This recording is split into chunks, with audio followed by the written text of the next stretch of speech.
Welcome back student in basic chemistry course. In previous session we are going to discuss our second unit, that is metal corrosion, its prevention and electrochemistry, containing the topic significance terms involved in electrolysis.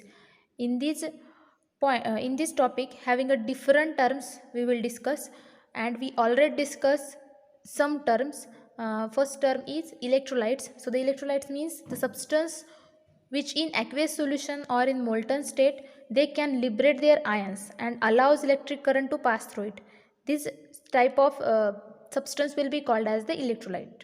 Okay, their examples are any acid, base or the electrovalent salts, those who can liberate their ions when they will be dissolved in solution, aqueous solution, they will be the electrolytes. Okay, so these electrolytes will be are of two types, strong electrolyte and weak electrolytes. So those electrolytes which are highly ionized in solution, they will be the strong electrolytes, and those electrolytes will be weakly ionized in solution, they will be called as the weak electrolytes, and their examples we also discuss. Okay, so next term we discuss in today's video is non-electrolyte.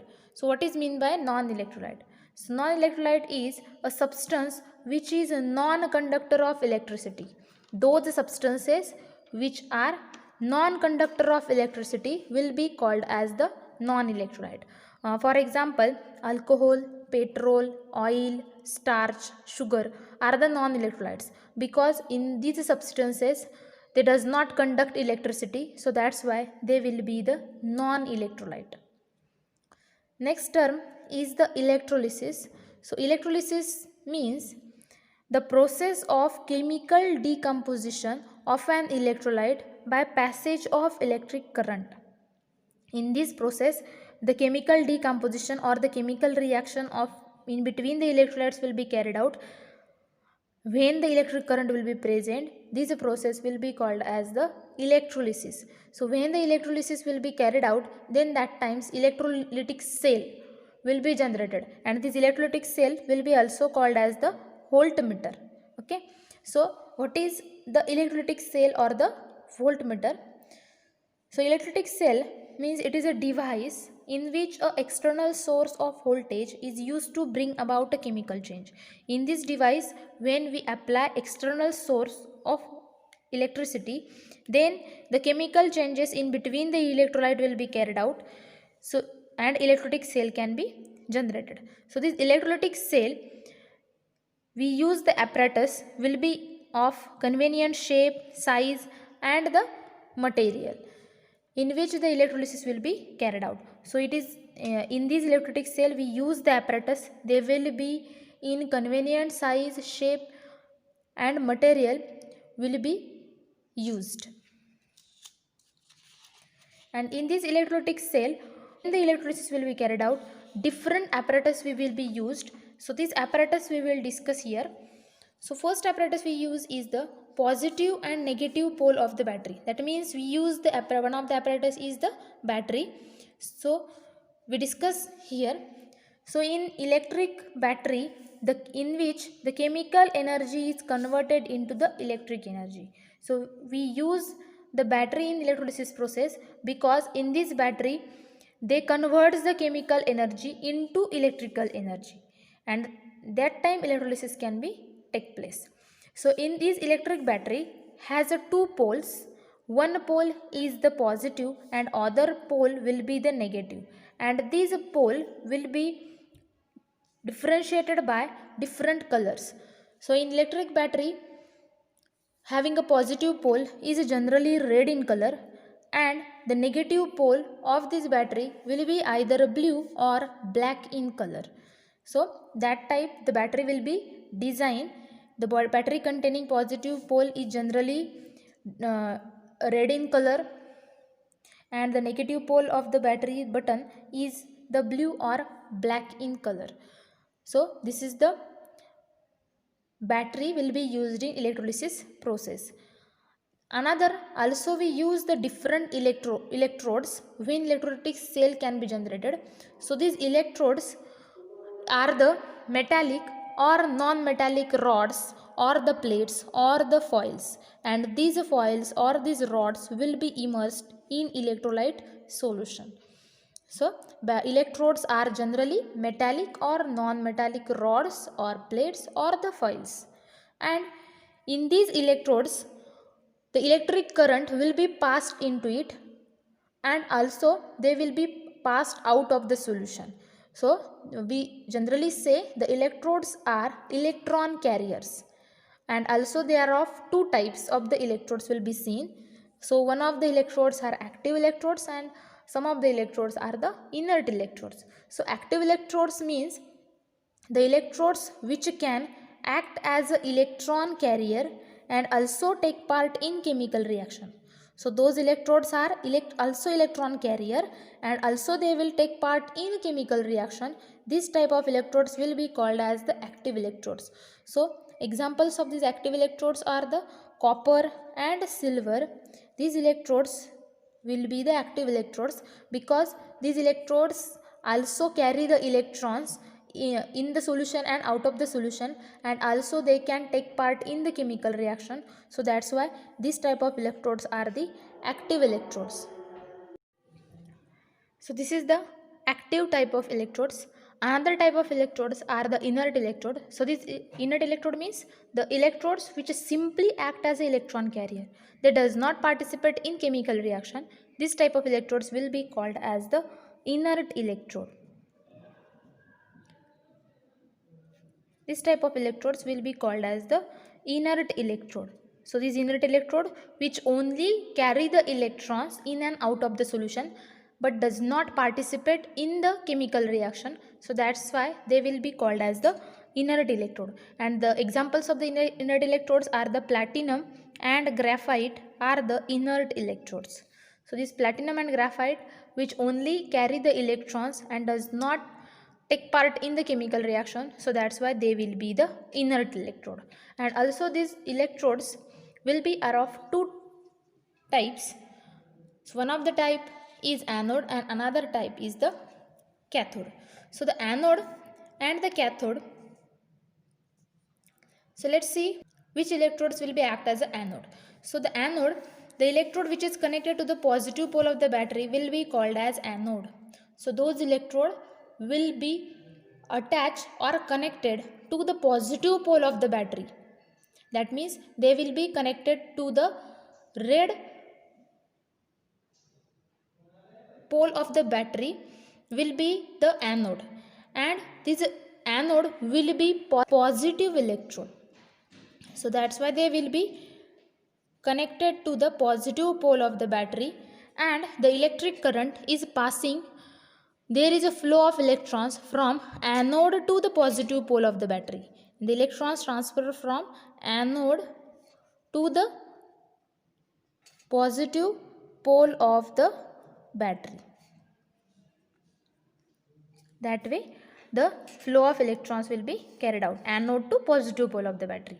And the cathode, so the cathode is the electrode which is connected to the negative pole of the battery.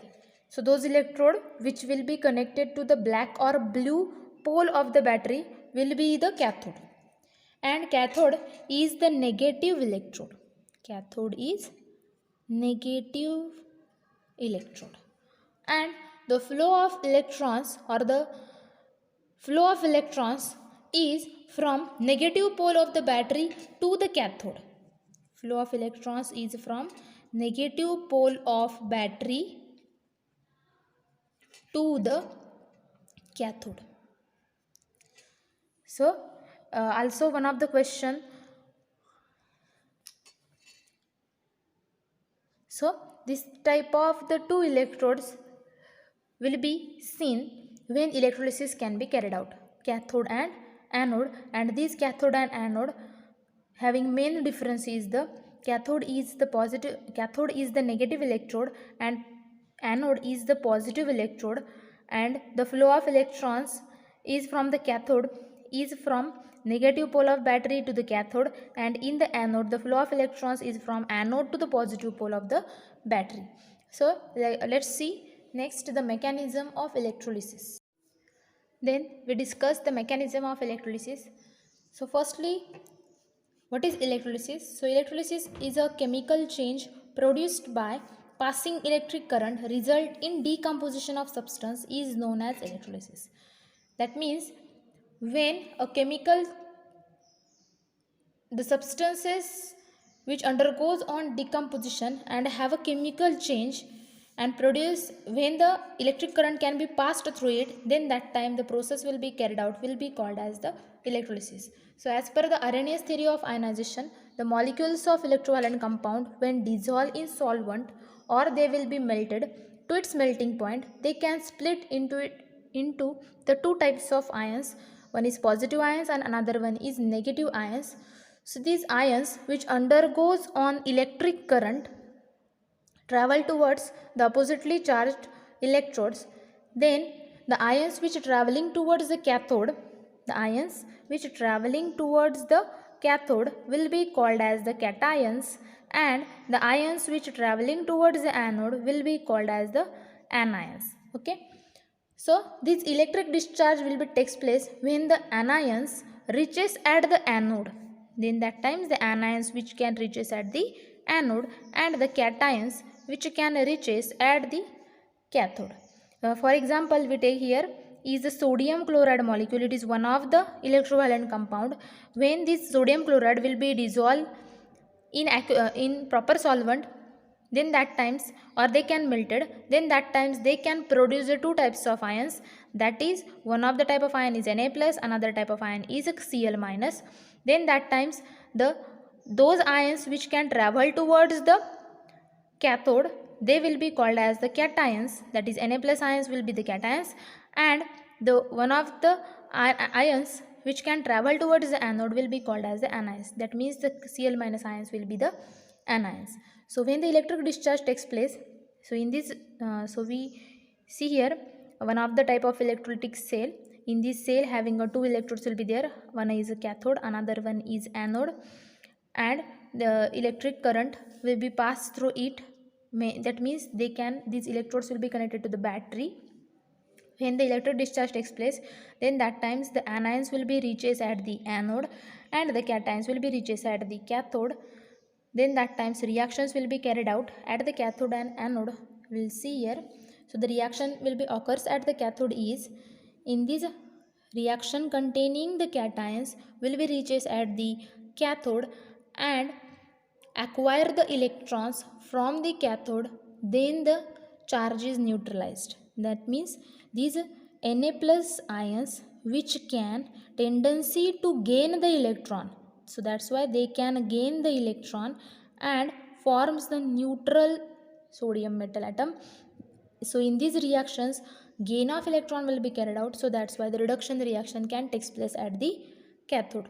So at that time, the reaction will be carried out at the anode is when the anions will be reaches at the anode. So in this reaction containing anions are the Cl minus ions.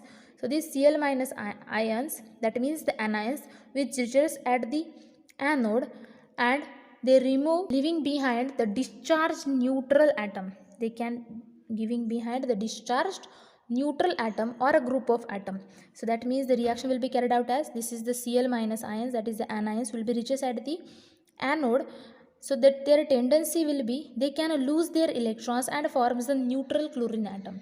So this process which goes on, more and more of the electrolyte molecules are decomposed. The cations and anions continue to get discharged at respective electrodes. So therefore, an electric current which passes through electrolyte consists of flow of electrons from cathode to anode. Okay, so the flow, so in at that anode, they can lose the electrons. So that's why the oxidation reaction will be carried out at the anode. So this is the mechanism of electrolysis process. So in this mechanism also we discuss the primary reactions will be carried out at the cathode and the primary reactions will be carried out at the anode in details in next video. So today we stop here. Thank you.